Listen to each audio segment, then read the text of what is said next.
builds to the president's budget deal with the Democrats as the House votes today on that controversial bill. Here to weigh in on the political fallout is former advisor to President George W. Bush, Brad Blakeman, and Democratic strategist Robin Biro. Good to see you, gentlemen. Happy Friday. Good morning. What a Friday it is. We have like a perfect storm of events here. Between the hurricanes, the North Korea tensions, the D.C. turmoil. Let's begin with the D.C. turmoil. The Senate yesterday passing a bill. The House is expected to vote on it today. Do you expect it to pass, Robin? Yes, it must.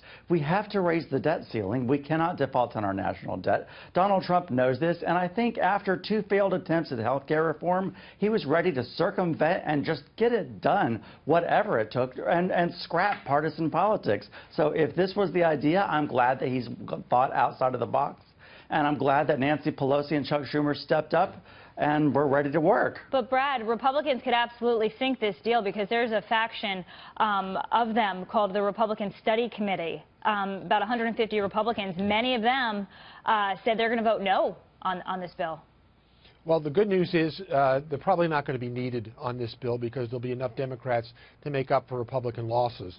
But a dirty word in Washington has always been, in recent years, compromise. And compromise is great. We have to do it in every form of our life, in our personal life, our business life, and it has to be done in politics, too.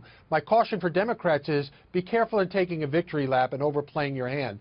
If you want the president to go to the well again and compromise, then you know, don't gloat about it. I think you were listening to Counselor to the President Kellyanne Conway yesterday, Brad, and I'll bring Robin in here to respond, because essentially she said, look, the president is not a politician. He is a businessman, and he cuts deals, and he cut a deal, even if he had a compromise for the American people. And that was exactly what he needed to do. I'm glad he did it. He was the ultimate political outsider. He was not the party favorite of the GOP. So, and just this past week, Paul Ryan and Mitch McConnell didn't do him any favors. So I think that Nancy Pelosi seized on that and struck while the iron was hot. And here we are at the table, finally negotiating and working to get things done that are going to deliver promises for American people. You brought it up, Paul Ryan, Speaker, and Nancy Pelosi. Brad, yesterday Ryan said that part of the reason this deal was made, was because the president wanted, you know, this bipartisan moment for the country. But House Republican, sorry, let me move on. I asked you that question already. What does this say about the future of Paul Ryan? I know there are reports that, you know, Steve Bannon was meeting with some members to talk about replacing him. I think Paul Ryan's going to be just fine. I think he's well respected and thought of in the Republican caucus.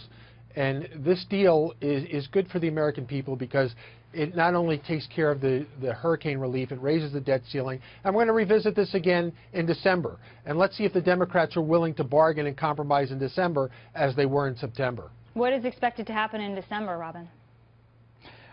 We have to revisit this again. This was only a 3-month Band-Aid, basically. So it's just getting us through. We have to raise the debt ceiling yet again. But this was a start.